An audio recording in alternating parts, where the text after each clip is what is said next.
दोस्तों welcome back to the channel. एक बार फिर से आपका स्वागत है इस वीडियो में। आज की वीडियो में एक नया क्वेश्चन देखेंगे जो डेफिनेट इंटीग्रेशन का पार्ट है, जो काफी इंटरेस्टिंग क्वेश्चन है, तो इसका नाम भी हम देंगे इंटरेस्टिंग क्वेश्चन।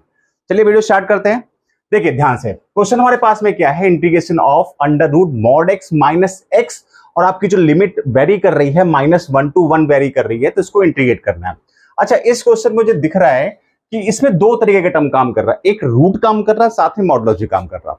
तो कुछ बातें समझ लेते हैं क्या हमारे पास में, उस बात को समझ लेते हैं। देखिए ध्यान से आप ये बताइए जरा कि रूट का मतलब क्या होता है। स्क्वायर रूट का मतलब यहां पर अगर है कि अगर रूट पॉजिटिव है तो रिजल्ट भी आपका क्या आता है, पॉजिटिव आता है। इसका मतलब कंफर्म हो जाना चाहिए कि जब रूट नेगेटिव वैल्यू टर्म आएगा तो ये टर्म आपका क्या होता है, अनडिफाइंड का टर्म होता है। ये सॉल्व नहीं कर सकते हम लोग।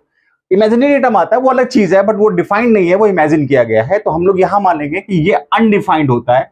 This is the undefined term. तो पहली बात तो आपको समझ में आ गई कि रूट को कैसे टैकल करना है, वो इस तरह से टैकल करना है। ठीक है, तो आप एक बात दिमाग में बैठा लीजिए। लास्ट वीडियो में मैंने आपने देखा होगा तो मैंने आपको एक बात बताया था कि रूट सबसे ज्यादा प्रॉब्लम करता है सॉल्विंग में, तो आपको रूट को सिंप्लीफाई करना होता है। ठीक है, चलिए इस बात, इतनी बात समझ में आ गई। दूसरी बात हमारे पास में क्या है, दूसरी बात हमारे पास में क्या है कि मॉड एक्स की क्या कहानी होती है। मॉड एक्स ये होता है, इसको मॉडुलस फंक्शन बोलते हैं। This is the square root function, this is the modulus function. ठीक है, ये मॉडुलस फंक्शन की कहानी क्या है, इस बात को समझ लेते हैं। मॉडुलस होता है क्या, ठीक है, मॉडुलस फंक्शन है। ठीक है, मॉडुलस का क्या मतलब होता है, ये दो, अगर मैं एक बात करता हूं कि एक्स की जो वैल्यू आपके पास में है वो लेस आर इक्वल टू 0 है, तो आपकी वैल्यू क्या मिलेगी, ये पॉजिटिव एक्स मिलेगा। मतलब सिंपली हम लोग एक्स बोल सकते हैं, इसको एक्स बोल सकते हैं, माइनस एक्स बोलते हैं, माइनस एक्स होगा। एक्स की वैल्यू इक्वल टू नहीं लगाते, यहां पर नहीं लगाते। इक्वल टू देखो मोस्टली क्या होता है, ग्रेटर इक्वल टू 0 पे ही लगता है। जब एक्स की वैल्यू लेस देन 0 है तो ये वैल्यू क्या आएगी, नेगेटिव आएगी। ठीक है, और जब एक्स की वैल्यू ग्रेटर इक्वल टू 0 होती है तो हम लोग क्या बोलते हैं, this will be positive x. ये क्या होगा, पॉजिटिव एक्स होगा। ठीक है, ध्यान समझते हैं। रिजल्ट लेकिन इसका हमेशा क्या होगा, always positive. Result always positive हो गया। कहने का मतलब क्या है कि इसका जो रिजल्ट आएगा वो पॉजिटिव आएगा। आप ये बोलोगे सर ये नेगेटिव वैल्यू, नहीं, ये नेगेटिव वैल्यू नहीं है, पॉजिटिव वैल्यू। क्यों, आप ये बताइए कि x की वैल्यू 0 से कम है, इसका मतलब ये आपका नेगेटिव पार्ट हो गया, ये आपका नेगेटिव पार्ट हो गया, और इस नेगेटिव के टर्म का मल्टीप्लाई नेगेटिव्स करेंगे तो ओवरऑल रिजल्ट आपके पास में क्या आ जाएगा, ओवरऑल रिजल्ट आपके पास पॉजिटिव आ जाएगा, नहीं आ जाएगा। तो बताइए क्या नेगेटिव रह गया, नेगेटिव नहीं रह गया। और इस केस में x की वैल्यू तो ऑलरेडी 0 से बड़ी है तो पॉजिटिव तो रहेगा। तो दोनों केस में क्या रहेगा, रिजल्ट आपका पॉजिटिव आएगा। एग्जाम्पल ले लेते हैं जरा, एग्जाम्पल ले लेते हैं। अगर मॉड 4 की बात करेंगे दैट विल बी 4, और मॉड -4 की बात करेंगे दैट विल बी, ये माइनस से ओपन होता है। ठीक है, कहने का सिंपल सा मतलब ये है कि जब मॉड के अंदर नेगेटिव टर्म होता है तो वो मॉडुलस हमेशा नेगेटिव टर्म से ही खुलता है। तो माइनस माइनस कितना हो गया, प्लस का 4 आ जाएगा, तो रिजल्ट ये भी पॉजिटिव वैल्यू है आपके पास में, और आपके पास में ये भी पॉजिटिव वैल्यू। तो दोनों केस में आपको रिजल्ट पॉजिटिव मिल रहा।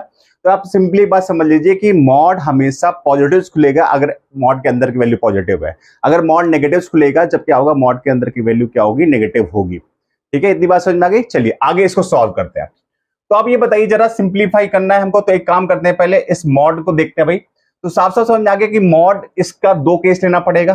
पहला केस मैंने लिया, केस फर्स्ट लिया मैंने यहां पर, केस फर्स्ट के अकॉर्डिंग एक्स की वैल्यू ग्रेटर इक्वल टू 0 लेके चल रहा हूं मैं।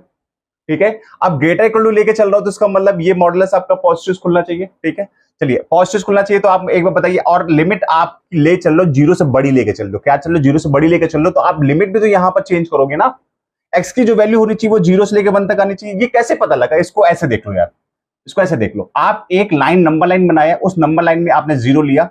ठीक है, 0 के राइट साइड की बात करेंगे, केस फर्स्ट यहां पे बात करेंगे, राइट साइड की बात करेंगे तो आपका ये पॉजिटिव होगा। सेकंड केस में बात करते हैं तो नेगेटिव रहेगा। तो आप बताओ, -1 से 1 के बीच में चलना था आपको, -1 से +1 के बीच में चल रहा था।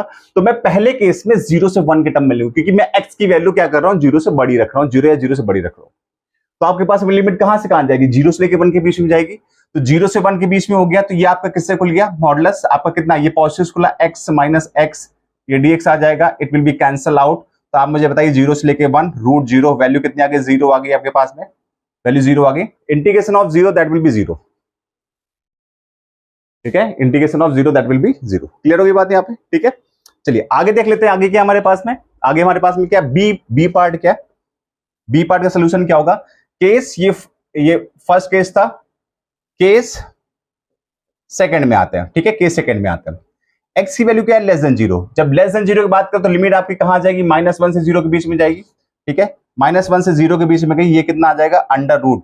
अब ये नेगेटिव से ओपन होगा, चलिए नेगेटिव एक्स आ गया, यहां पे कितना आ गया, माइनस का एक्स आ गया, that will be equal to minus का 1, और ये कितना आ जाएगा, माइनस का 2x आ जाएगा, नहीं आ जाएगा, बताइए, माइनस का 2x आ गया, नहीं आ गया।